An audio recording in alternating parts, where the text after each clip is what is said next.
সেটা হাতে কি নিয়েছো গো? এটা খামালু। খামালু, বাহ দারুণ ব্যাপার তো। কই দেখি দেখি, সামনের দিকে এসো, ক্যামেরার সামনে একটু দেখাও দেখি। বাহ দারুণ ব্যাপার। এই খামালু কি মানে কোনো তরকারি টরকারি হয়? হ্যাঁ, ঘন্ট টক কি বলো, সবটাতে পড়ে। তাই? হ্যাঁ।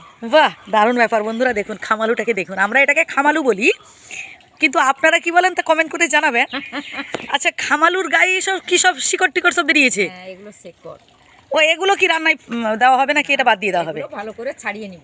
ও আচ্ছা আচ্ছা, তাই? সাদা এগুলো একটা দারুণ ব্যাপার, কিন্তু পুরো মানে গাছের একটা মূল পুরা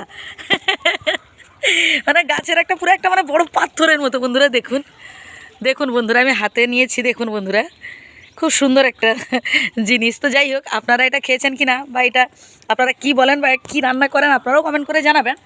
তো আজকে স্পেশালি তুমি এই খামালু দিয়ে কি করবে বলো? আজকে আমি এই খামালু দিয়ে পোনা মাছ আছে, পোনা মাছের টক বানাবো। ওয়াও দারুণ ব্যাপার, খামালু দিয়ে পোনা মাছের টক। তো বন্ধুরা শেষ পর্যন্ত কিন্তু দেখতে থাকুন। এগুলো আমি নিয়ে চলে এসেছি, মাছের টক বানাবো বলেছিলাম না, এভাবে কিভাবে বানানো হয় আপনারা দেখুন।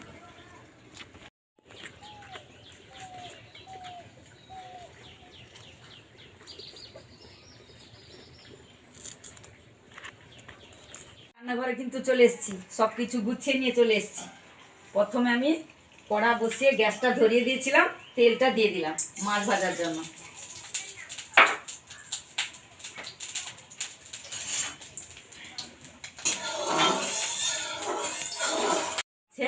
লবণ এবং হলুদ মাখিয়ে রেখে দিয়েছিলাম, কিছুক্ষণ রেখে দিলে মাছের ভিতরে লবণ এবং হলুদ ভালো করে তার মিশে যায়।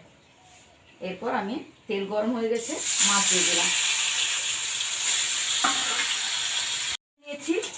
এরপর আমি নামিয়ে নেবো, কারণ টকের মাছ তো বেশি কড়া করে ভাজতে নেই, দিলে স্বাদটা ভালো হয় না। বড়িগুলো ভেজে নেব, ভাজা হয়ে গেছে। এরপর আমি বড়িগুলো তুলে নিলাম এবং 5 ফোড়ন দিয়ে দিলাম, ওই মাছের তেলেই দিয়ে দিলাম। এরপর আমি খামালু এবং ওলকপিও দিয়ে দিলাম।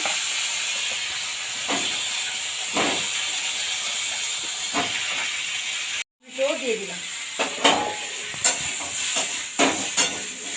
এখন টমেটোর দাম কম জানো মা? হ্যাঁ, যত খুশি টমেটো খেতে হবে, ঝোল ঝাল টক। হ্যাঁ, যত খুশি খাও। ভর্তা, টমেটোর ভর্তাও কিন্তু দারুণ হয়। হ্যাঁ হ্যাঁ, পরিমাণ মতো হলুদ গুঁড়াও দিয়ে দিচ্ছি, দিয়ে দেব।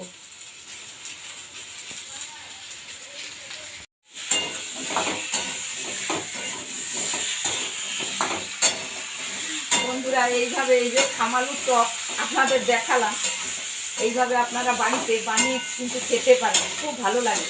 সরিষা বাটা নিয়ে নিয়েছি, নিয়ে ভালো করে মাখিয়ে নিচ্ছি।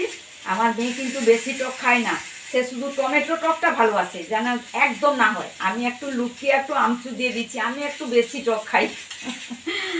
এরপর এটা মাখিয়ে নিয়েছিলাম, দিয়ে দিলাম। সে জানতে পারলে তো সে বলবে আমি খাবো না, সে না দেখলেও বলবে যে টক হয়ে গেছে। সুন্দর ফুটে গেছে, এরপর ভেজে রাখা মাছগুলো পরপর আমি দিয়ে দেব। তারপরে আমি বড়িটা দেবো নামানোর কিছুক্ষণ আগে, কিন্তু দেখতে থাকুন। দারুণ কালারটা যা হচ্ছে না, পুরো ঝাক্কাস কালার হচ্ছে, ঝাক্কাস কালার পুরো।